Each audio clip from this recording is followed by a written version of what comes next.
Rusk pudding cake செய்கிறதுக்கு rusk எடுத்துக்கணும். எந்த ரஸ்க்கு வேணாலும் எடுத்துக்கலாம். அதுக்கு ஒரு முட்டைக்கு 2 ரஸ்க்கு போட்டுக்கணும். 1/4 கிலோ ஜீனி. இப்போ நான் 5 முட்டை எடுத்திருக்கேன். அதனால் 1/4 கிலோ ஜீனி, 5 ஏலக்காய், 6 லிட்டர் பாக்கெட் பால். நல்லா தண்ணி ஊற்றாமல் கொல கொலன்னு காய்ச்சிக்கணும். ஜீனியும் ஏலக்காயும் மிக்சியில் ஒரு அடி அடிச்சுக்கணும். இது மாதிரி ஜீனி அடித்து எடுத்துக்கணும். நைஸாக தனியாக கொட்டிக்கணும்.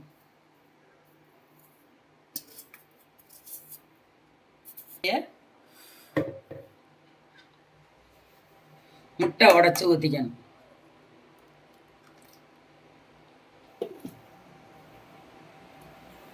மிக்சியில் அப்படி அடிச்சுக்கணும். கையில் அடிக்கிறதுனால அடிச்சுக்கலாம். ஃபஸ்ட்டையும் மிக்சியில் போட்டு நல்லா ஒரு அடி அடிச்சுக்கணும். ரஸ்கை மாதிரி தூளாக அடிச்சுக்கணும். மிக்சியில் ஒரு பாத்திரத்தில் கொட்டிடணும். இப்படியே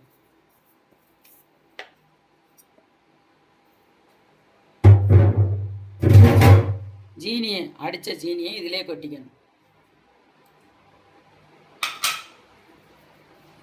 5 முட்டைக்கு 1/4 கிலோ ஜீனி.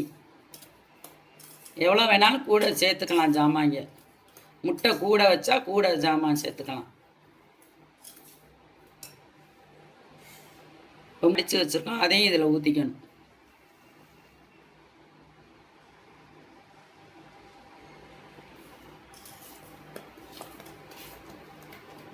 எல்லாம் இது மாதிரி அடிச்சுக்கணும் ஒன்றா.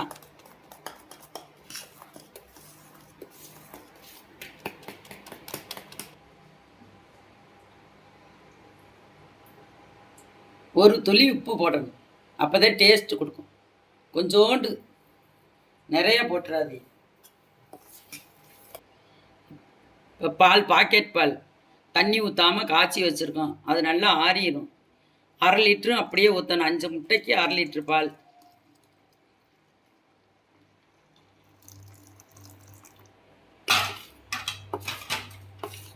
எல்லாம் ஒன்றா கலந்துக்கணும்.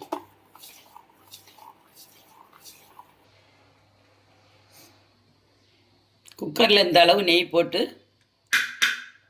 அடுப்புலையெல்லாம் வைக்காமையே ஃபுல்லாக தடவிக்கணும். சுத்தமாக அந்த அளவுக்கு நெய் தடவிக்கணும். அப்போ தான் ஒட்டாமல் வரும் கேக்கு. இது மாதிரி தடவிக்கணும் ஃபுல்லாக. இந்த அடித்து வச்சுருக்கிறதுலையும் ரஸ்கில் பால் இதுலலாம் 1 ஸ்பூன் நெய் போட்டுக்கணும். அதுலேயும் அப்போதான் வாசமாக இருக்கும். கலக்கிக்கணும் நல்லா நெய் போட்டு. நல்லா நெய் தடவி அடுப்பில் வைக்காமையே, இனிமேல் தான் வைக்கணும். கீழே வச்சு இதை அதில் ஊற்றிடணும். குக்கரில் நல்லா கலக்கி விட்டு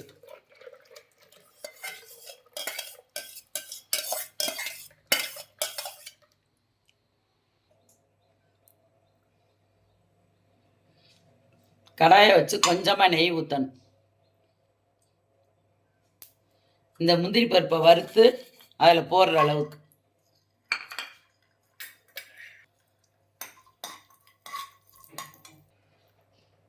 நல்ல பொன்னிறமாக அது மாதிரி வறுத்ததை இது மேலாக தூவிக்கணும். அப்படியே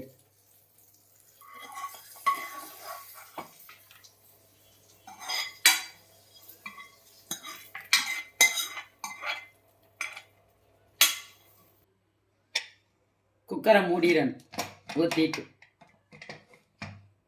மேலே தூக்கி அடுப்பில் வச்சிடணும். குக்கர் அது மேலே தூக்கி வச்சிடணும். குக்கர் லேசாக சவுண்டு புசு புசுன்னு வரையில் அடுப்பை ஆஃப் பண்ணிவிட்டு ஒரு 10 நிமிஷம் சென்று திறந்து பார்க்கணும். குக்கரை திறந்து பார்க்கணும். 1/4 மணி நேரம் ஆச்சு ஊற்றி. இது மாதிரி வெந்திருக்கும் நல்லா. Cake rusk pudding cake ready ஆயிடுச்சு. இந்த வீடியோ பிடிச்சிருந்துச்சுன்னா லைக் பண்ணுங்கள், ஷேர் பண்ணுங்கள், சப்ஸ்கிரைப் பண்ணுங்கள்.